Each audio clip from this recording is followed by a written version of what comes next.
be very, very interesting to see what happens here as far as early season PR goes, because early and late are very two different things, but it's going to be cool to see. Just a heads up, when this match is done, we're going on stream. Okay. Yeah, as of now, FD and Astrum, they're going about that. And Astrum has he has many different ways to attack his opponent, and this time he's going with the Pokemon trainer. Interesting matchup here. I wonder, do you know who wins this matchup? Because I feel like it would be a little, maybe even, or... It's the wrong stage, so we don't have time for that. But I'd say I'd rather go for like what the players do, and I'd say Hefty is a punish game. He's a punish game. He's the Gojira of punish games. Yeah, he has some of the scariest punish windows possible, partially due to how Mario's punish game is, but he's just so good at capitalizing off everything. And then Mikey, he just, whenever he's in the role, you just feel like you can't do anything. Like, he snuffs you out. And typically, the way I describe Astrum, he's very patient until he doesn't have to. And then he goes in and he typically keeps it very safe and going. So it's not fast, but he will beat you. Oh yeah, definitely. Okay, I think they went to PS2, makes the best games, obviously. Yeah, we're back to... Yep, same characters. So yeah, on PS2, I'd say, obviously they're both very good with this, but I'd argue that Squirtle controls the ground better, but if Mario will be using the platforms better with the fireballs and all that, he can get the advantage going. Definitely. And Hefty knows how to use those fireballs. He doesn't shy away. And right now, a bit of awkward interactions here. Of course, at the beginning of the game, we will have a little bit of swap.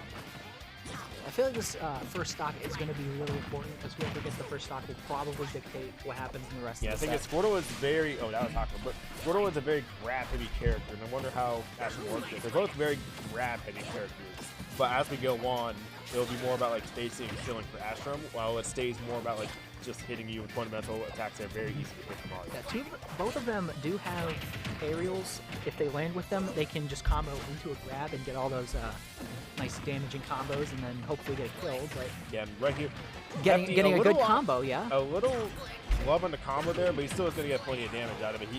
The thing about his combos is that I'd say the most important part about a strong combo game is that if you fumble one combo, you gotta convert it somehow. And I think Hefty by now knows how to convert even fumbles in good plays. That's a very interesting thing, though. The Razor Leaf clanks with the Fireball, and it both cancels out. It's a really good option that Hefty has to cancel that out. Yeah, just to try and...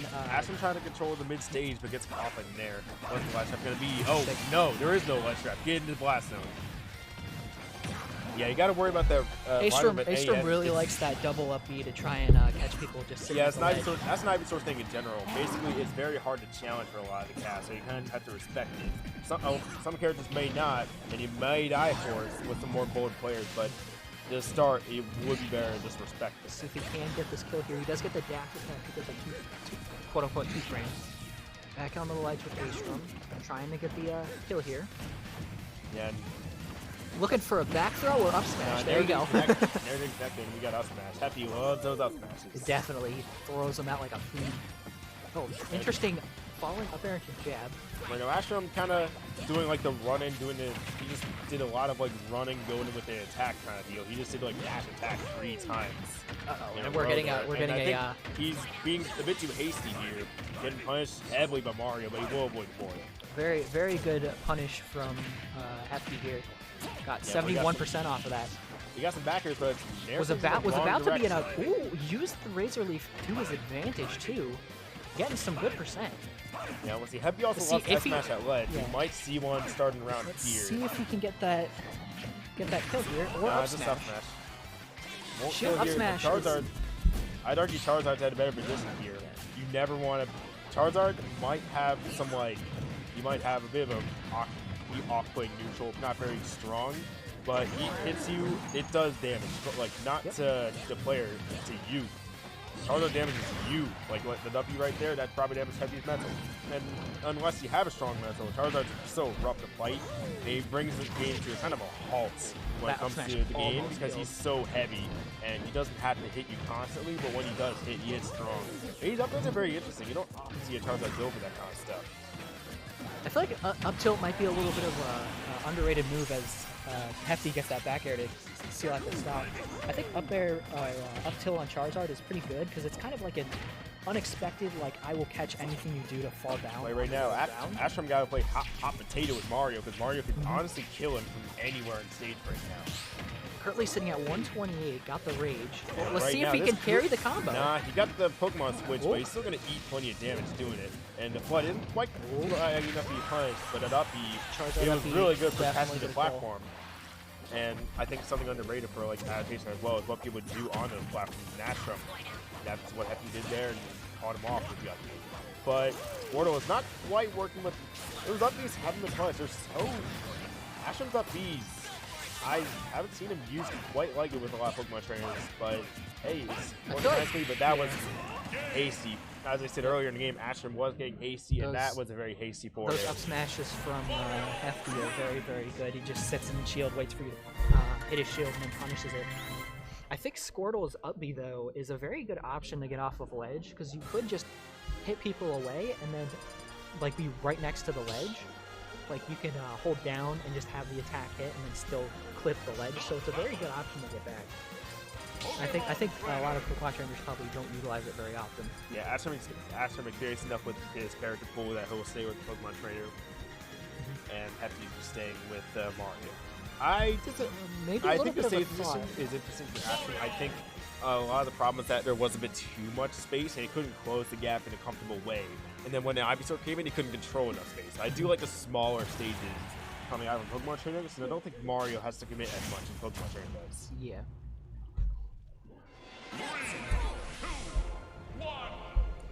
That's now right there. Just goes in with the grab. As I said, these characters are so grab centric, and double down air is pretty interesting.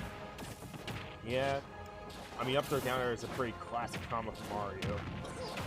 As Astrum, oh, the backer did not work, and that was an early up B. He's gonna eat some damage for that. Did not land on the platform. Probably was trying to drift back a little bit just to try and extend that combo, but still has 95% on Astrum right here. And Hefty's advantage is killing him right now. He's avoiding Squirtle's really small hitboxes, and he's going in. Trying to get some wall jump punishes on recoveries, but so far not working out. Yeah, in this, game 2. None of Astrum's Pokemon are really working individually, so he's trying to like cobble them together, but like Hefty's just working against them all.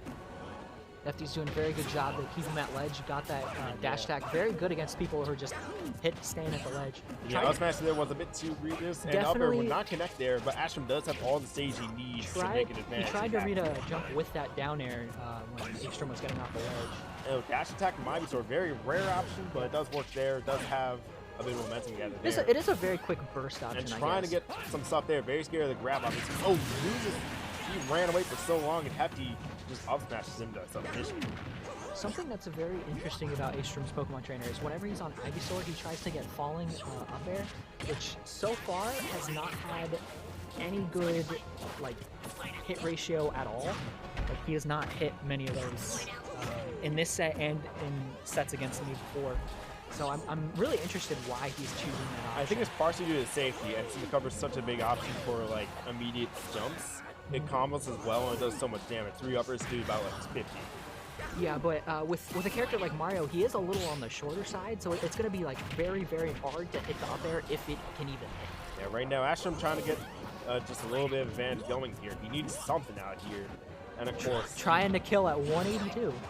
Yeah, Squirtle is an interesting choice to kill. He can kill at this percent, but his moves aren't built for that. So probably. But Ivysaur has been getting dominated in the neutral game, and Charizard gets dominated in the combo game. So it feels like Astrum's a bit run out of luck when it comes to these options here with his Pokemon trainer. I'm not gonna lie, I feel like if he were to switch to Charizard right now, it would probably be a little bit better for him because the Ivysaur just. Never mind. You know he wanted that up smash.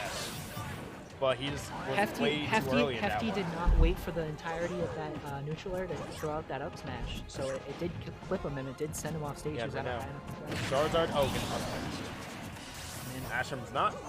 Quick stocks. He's still getting clipped, but he's up smash. There's so many of these stocks. That was an interesting option. Landing down air into jab covered so much right there. Very interesting. Right now, order? Nah. Down throw into back air would have been very cool, but yeah, Astrum at a very big disadvantage right now, but Pokemon Trainer has a lot of damage potential. He needs to bring up more though, because all of his Pokemon are kind of losing out to Hefty, and when all 3 of your Pokemon lose, you can't just fall back on one of them. Yeah. You gotta cycle through them. You gotta Very- cycle through 'em and very cycle good through 'em thing from and A- exhaust all your resources doing it. Very good thing from Astrum though is he is very persistent at using those Bs to go through the ledge with Ivysaur. I think that's something I never really did when I played the character, but I think it's something very good that a lot of Pokemon trainers should try and utilize with that character when they're trying to recover. Yeah, up smash hits and the from up an smash. unreasonably far distance. That was very interesting. And Hefty's gonna take a honestly pretty darn convincing Pretty, 2-0. yeah, pretty interesting. Yeah, Astrum was just never in it, I think. Convincing 2-0. Yeah, like Hefty was just hitting him with all the punches, and Astrum just kind of, dare I say, he was kind of moving and comboing like a bit of sludge compared to what we thought we were expecting him. Okay, you ready for our set? Yeah. Okay, let's go.